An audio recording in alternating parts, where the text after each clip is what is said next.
আসসালামু আলাইকুম ওরহমতুল্লাহি বরকাতুহু। আজকে ফজরের নামাজের পরে আমি মুসল্লিদের উদ্দেশ্যে একটি বিষয়ে কথা বলেছি। বিষয়টি হচ্ছে আযান এবং আযানের জবাব সম্পর্কে। বিষয়টি আপনাদের সাথে শেয়ার করছি।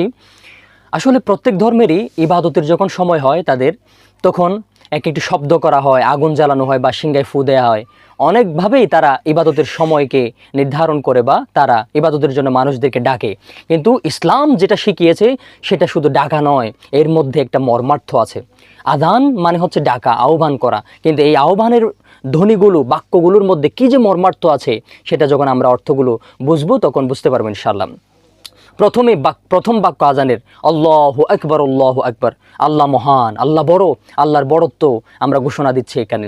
এরপরের বাক্য আশহাদু আল্লা ইলাহা ইল্লাল্লাহ।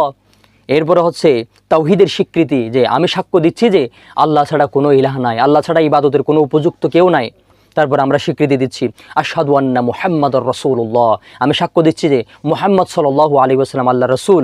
এখানে রিসালতের স্বীকৃতি দিচ্ছি আমরা। তারপরে আমরা বলছি যে মুয়াজ্জিন বলে যে হাইয়া আলাস সালাহ, আসো নামাজের দিকে। অনেক মসজিদে দেখা যায় যে আজানের আগে বিভিন্ন ওয়াজ করে বা ডাকে মানুষদেরকে বাংলাতে, কিন্তু এটা উচিত নয়। হাদিসে আছে এটা কখনো উচিত নয়। আমরা আজানের মধ্যেই মানুষদেরকে নামাজের জন্য ডাকতেছি। কিভাবে? হাইয়া আলাস সালাহ, আসুন নামাজের দিকে। এরপরের বাক্য হাইয়া আলাল ফালাহ, আসুন কল্যাণের দিকে, আসুন সফলতার দিকে। ফালাহ মানে হচ্ছে সফলতা। দেখেন, আমরা মনে করি দুনিয়ার টাকা পয়সা, গাড়ি বাড়ি, ধন সম্পত্তি, এগুলোতেই সফলতা লুকায়িত আছে। কিন্তু না, ইসলাম বলেছে আসো নামাজের দিকে, নামাজ পড়লেই তুমি সফল হবা। তুমি যদি নামাজি হও তুমি সফল হতে দেরি হবে না আর ইনশাআল্লাহ। কারণ তুমি যদি আল্লাহর পায়ে সিজদা করো, সারা পৃথিবীর সমস্ত সম্পত্তি তোমার পায়ে এসে জমা হবে ইনশাআল্লাহ। হাইয়া আলাল ফালাহ। এরপরে ফজরের নামাজে মুয়াজ্জিন বলে আসসালাতু খায়রুম মিনান নাওম, ঘুমের চাইতে নামাজ উত্তম। সুবহানাল্লাহ। কারণ ঘুমের কারণে আমাদের জান্নাত মিস হয়ে যাবে। আর যদি আমরা ঘুম ছেড়ে দিয়ে, আরামের বিছানা ছেড়ে দিয়ে যখন নামাজে চলে যাব, তখন সেটা আমাদের জান্নাতে যাওয়ার একটা পথ হবে ইনশাআল্লাহ। তারপরে সর্বশেষ বাক্যগুলো আমরা আবার বলি আল্লাহু আকবার, আল্লাহু আকবার, লা ইলাহা ইল্লাল্লাহ, আল্লাহ মহান, আল্লাহ ইজ দ্য গ্রেটেস্ট। তারপরে লা ইলাহা ইল্লাল্লাহ, আল্লাহ ছাড়া কোনো ইলাহ নাই, আল্লাহ ছাড়া কোনো ইবাদতের উপযুক্ত নাই। সুবহানাল্লাহ। আজান শেষ হলো।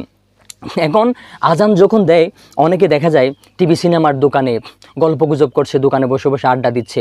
অনেকে আবার টিভির দোকানে সিনেমা চলতেছে, নাটক চলতেছে, তারপরে অশ্লীল গান বাজনা চলতেছে। অনেকে বলে যে এই আজান দিচ্ছে, তাড়াতাড়ি টিভি বন্ধ করো, টিভি একটু স্টপ দিয়ে তারপরে তারা আজান যতক্ষণ শেষ হয় নাই ততক্ষণ পর্যন্ত তারা টিভির দিকে তাকিয়ে থাকে হা করে, কখন যে আবার আজান শেষ হবে।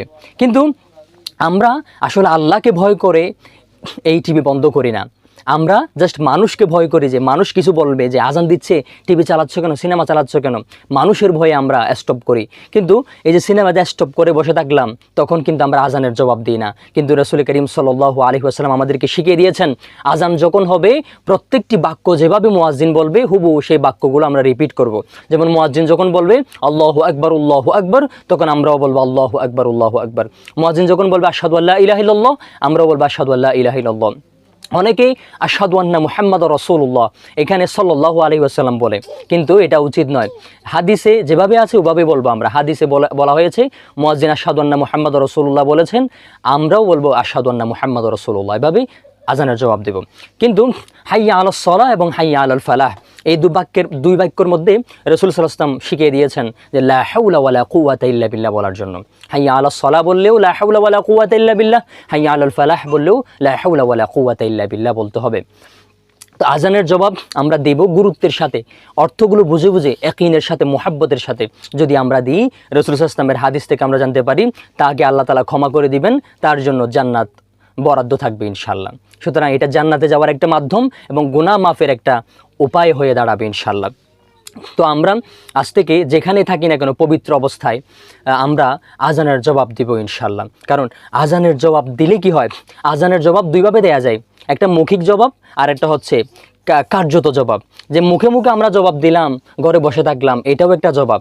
দ্বিতীয় নাম্বার জবাবটাই শ্রেষ্ঠ জবাব, সেটা হচ্ছে আমরা মুখে মুখে জবাব দিলাম ঠিক আছে, তারপরে আজানের ডাকে সাড়া দিয়ে মসজিদে দ্রুত চলে যাওয়া, এটা হচ্ছে সবচেয়ে বড় জবাব।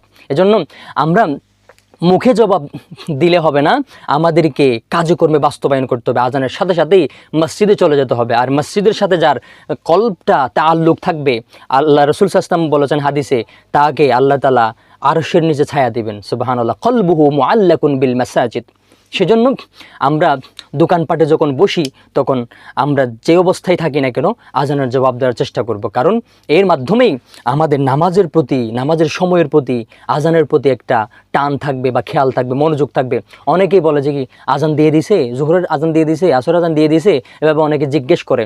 কিন্তু আমরা যখন আজানের জবাব দেওয়ার সেই অভ্যাসটা করে ফেলতে পারতাম, তাহলে আমরা আর জিজ্ঞেস করতে হতো না আজান দিয়ে দিছে নাকি, তখন আমাদের একটা খেয়াল থাকতো, মনোযোগ থাকতো। আসুন আমরা রাসূল সাল্লাল্লাহু আলাইহি ওয়াসাল্লামের হাদিস অনুসরণ করে আজানের জবাব দিব। আল্লাহ তাআলা আমাদের সবাইকে নিয়মিত আজানের জবাব দিয়ে এরপর আজানের জবাবের পরে আবার একটা দোয়া আছে, সেই দোয়াটাও পড়ার জন্য আল্লাহ তাআলা আমাদের তৌফিক দান করুন, আমিন। আসসালামু আলাইকুম ওয়া রাহমাতুল্লাহি ওয়া বারাকাতুহু।